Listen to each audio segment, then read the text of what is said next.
Bien, que la sociedad debe de estar involucrada. ¿Por qué la sociedad no se involucra? Por el terror que hay en la violencia.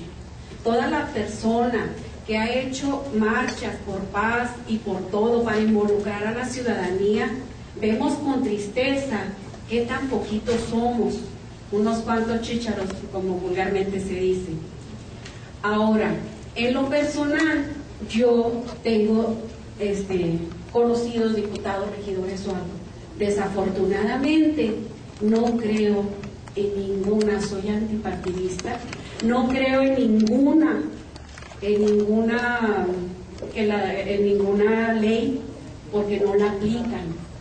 Realmente los políticos que aplicaran la ley, que levanten la mano los que tengan la calidad moral, porque en lo personal tenemos más de 30 años donde la presidencia local, la presidencia municipal vendió terrenos de mi familia sin ningún recato, y en estos más de 30 años seguimos involucrados con los juicios civiles con la persona que les vendió.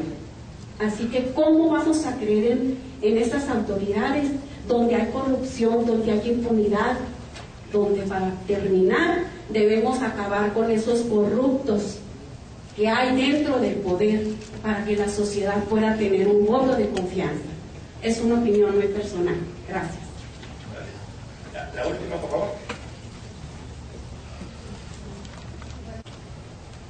Sobre el acceso a la información a través del Instituto de Transparencia, ya sea a nivel estatal o a nivel nacional, sin mencionar, hay algo que muchas veces desconocemos: ¿quiénes son los sujetos obligados?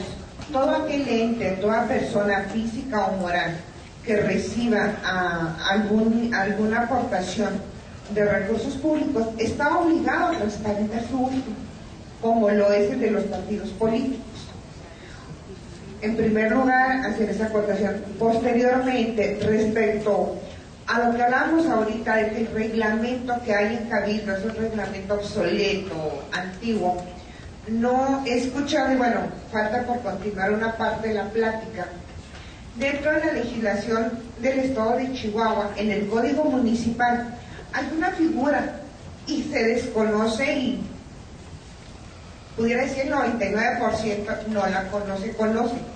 No conocen esta figura, que es la iniciativa ciudadana, por medio del cual un grupo de ciudadanos unidos en torno a una modificación de un reglamento van y presentan por escrito al Cabildo su solicitud y su propuesta de modificación. El Cabildo, el ayuntamiento, tiene la obligación de responder a esta solicitud, y cuando es un grupo de ciudadanos se nombra un representante común que acude al Cabildo para defender y exponer el porqué de la modificación. Y está obligado el Cabildo a escucharlo y hacer llamado para en una sesión pública se escuche. Esta es una figura que no conocemos en Chihuahua y es de iniciativa ciudadana, que nos puede ser muy útil cuando empezamos a hablar de participación ciudadana.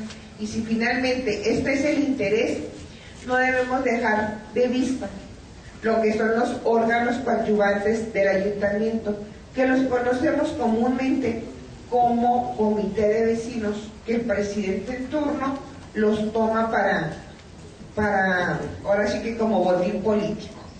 Entonces, que estamos hablando de participación ciudadana desde nuestro hogar, desde nuestra casa, vamos haciendo desde nuestra colonia y vamos integrando nuestro comité de vecinos y estar cerca para poder participar y ayudar a la comunidad. Gracias.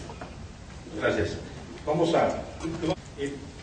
Don Juan Carlos nos planteaba el tema de economía solidaria y agradezco la pregunta porque efectivamente creo que no lo pude desarrollar, no lo desarrollé como hubiera sido conveniente.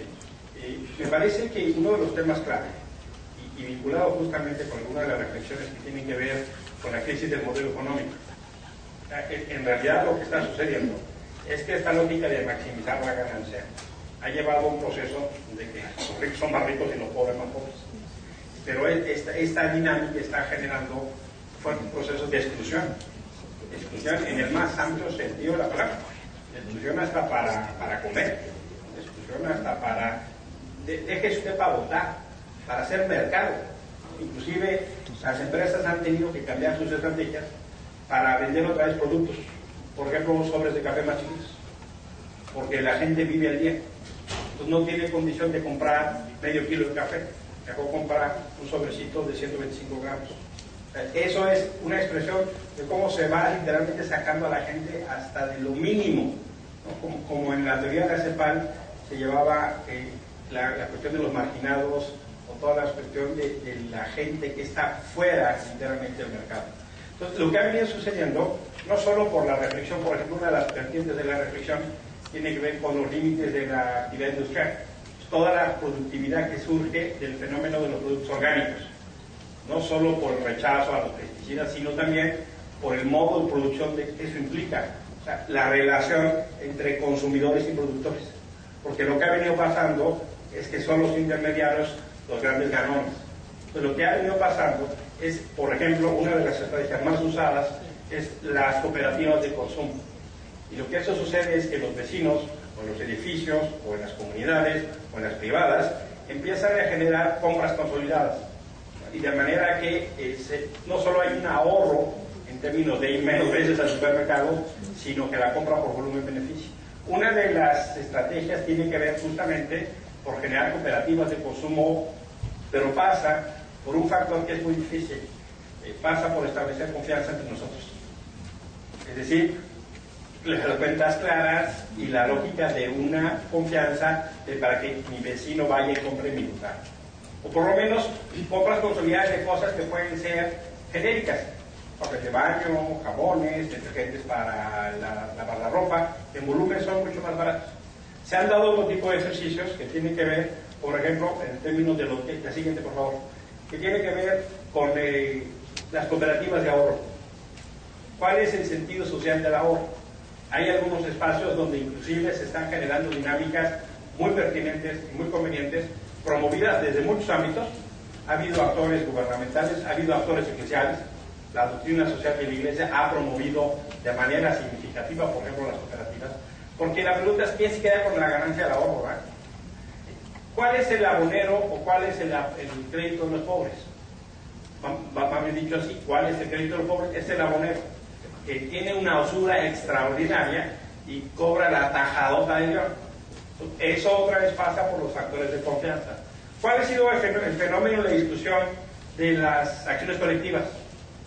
Hoy no solo es una discusión en materia legal para poder hacerlo, sino para generar las condiciones de repensar, por ejemplo, los debates en donde la utilidad pública de algo que pudiese ser un patrimonio nuestro. Por ejemplo, ¿cuál es el impacto que tiene toda la actividad de una empresa, de un mall, en términos de lo que tiene que ver con una comunidad? No solo el tráfico vehicular, sino la relación que se genera en términos de empleos y trabajo, y que la negociación vecinal tiene a llevar a que la comunidad se beneficie de la presencia de esas empresas. Por ejemplo, en lógica de diálogo de contratación, en lógica de medio ambiente. Y un fenómeno que cada vez toma más dimensión es, por ejemplo, el fenómeno del hambre. Hay algunas experiencias muy exitosas, por ejemplo, Brasil. Brasil tomó como centro de su desarrollo la campaña Hambre Cero, porque lo que encontraron es que un tema vital de la democracia es que no puede haber gente con hambre. Entonces empezaron a generar condiciones no solo de comedores populares, sino la obligatoriedad de los sistemas alimentarios para revertir el retraso de talla. En México hay lugares donde la gente tiene talla menor por desnutrición. Hay comunidades de Chihuahua que tienen ese problema. También hay comunidades de Chihuahua que tienen talla mayor, ¿no? Tienen una constitución genética por la alimentación, son más unos roperones. Pero el problema es no con ellos, sino con los que no tienen condición. Entonces, hay fenómenos, por ejemplo, que sí me parece pertinente desde distintas iniciativas. Pongo un ejemplo, el Kilo de Ayuda, ¿no? Que es una fundación que tiene la condición para llegar a niños que tienen situación de desnutrición. Ahorita usted nos hablaba, por ejemplo, de los proyectos de las mujeres en situación. Ahí hay fenómenos que se han empezado a dar que vale mucho la pena retomar, como los comedores comunitarios. Es decir, se contratan mujeres de zonas populares para que se les da el empleo a través de generar condiciones de alimentación para alimentar a los niños en situación de marginalidad, de desventaja o de exclusión social. Este fenómeno, que fue lo que pasó en Brasil, fue intentar generar inclusive que ciertas personas de la comunidad fueran las que hicieran las compras consolidadas, de manera que localmente se hiciera una cadena productiva, con la lógica de revertir el hambre.